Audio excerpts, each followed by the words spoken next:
Mapagpalang araw mga kalabird! Welcome po muli dito sa ating YouTube channel mga kalabird. At ngayong araw na to ay tayo po ay gagawa ng patungan ng mga cage ng ating mga alagang lovebird. Ito mga kalabird gagamitin natin ay itong mga paletang ito, itong mga kahoy. Pwede pala itong gawing patungan ng mga cage. Kaya mga kalabird, samahan nyo po ako sa paggagawa nito.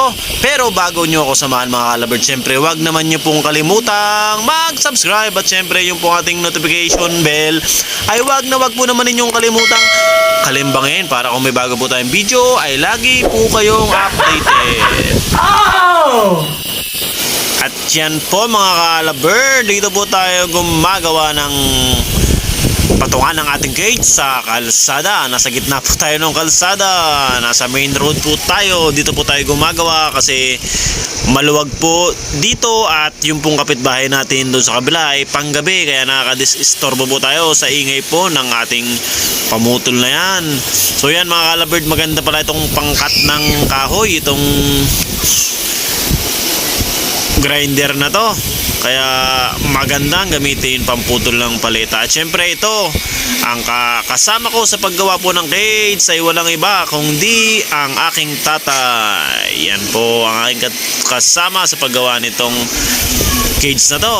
At muli, samahan nyo kami mga kalabird sa paggawa nito. Tara po, let's go! At ito mga kalabird, may mapakita po ako sa inyo mga halaman ko, tanim ko dito sa gilid ng aming bahay. Yan, kung makikita nyo, napakarami kong okra dito. Napakarami ko rin pong binhi ng sili. Yan po, mga bago na pa lang po natubo. Sili at okra, may talong din po tayo dyan. Alam nyo ba mga kalabird, kaya marami akong tanim na okra at marami akong tanim na sili para hindi na po ako bibili. At yan po ay talagang kailangan din ng ating mga lovebird. Kaya maganda rin po yan na ipakain sa ating mga alagang lovebird. At yan mga ka-lovebird, dumali na rin ako. Syempre, kailangan ko rin tumulong, kailangan din ako magpawis kasi itong ginagawa natin na to ay para sa ating mga alagang lovebird. Yan, arangkada na rin po tayo, tutulong tayo sa paggawa para matuto tayo. At bukod sa matuto tayo, napakasarap na gumawa ng sarili mo, pinaghihirapan at ikakaganda ng iyong ibunan. A few moments later. At ito na po mga ka-lovebird, meron na ho tayong natapos na isang set ng patungan ng ating mga cage para sa ating mga lovebird. Ito napakasimple lang nito mga ka-lovebird, bali magiging 2 patong, magiging 3 patong pa nga yan. At mga ka-lovebird, kung mapapansin nyo na ang ginamit ko lang ho na paggawa ho ng patungan ng cage ay kahoy na paleta. Sa halip po na bakal, kasi ito kasi mga kahoy na paleta na ito ay libre ko lang po itong naiuwi at nahihingi ko po ito sa aking trabaho. At sa tingin ko ho wala naman ho itong masamang epekto sa ating mga alagang lovebird. Kaya ito ho nabili ko para hindi na ho ako gumastos ng malaking halaga. Kasi kung bibili kasi ako ng bakal, napakamahal po kasi ng bakal. Tapos magkano pa ang pa-welding noon, kung pa-welding ko pa, doble-dobleng gastos sa dami kong cage na ipapatong.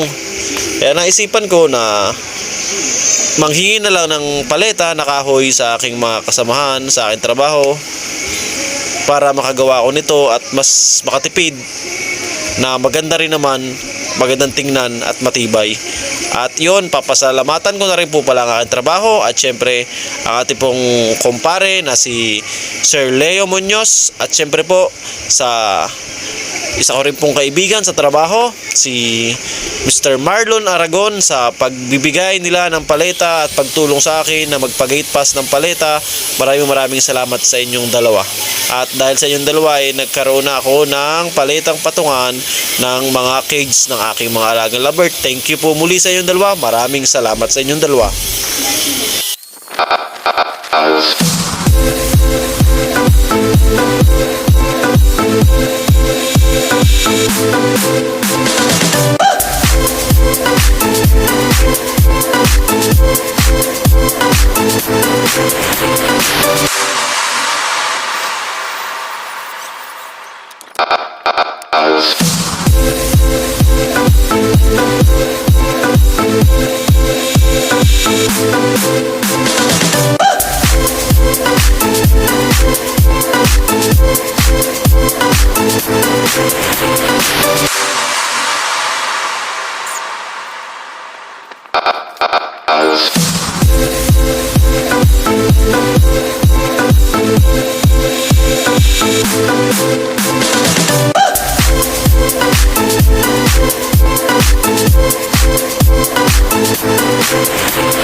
At yan po mga ka-Alabird, sa susunod po na video ipapakita ko po sa inyo, sa susunod po natin na video ipapakita ko po sa inyo yung pong aming natapos na patungan ng cage at na-set up ko na ito sa likod.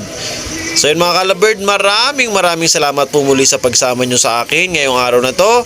At bago po tayo magtapos mga ka-Alabird, sana po wag naman po ninyong kalimutan syempre na mag-subscribe at lagi po ninyong i-share kung magugustuhan nyo ating video. At yung pong ating notification bell mga ka-Alabird, wag nyo pong kalimutang kalimbangin. Mahalaga po yan.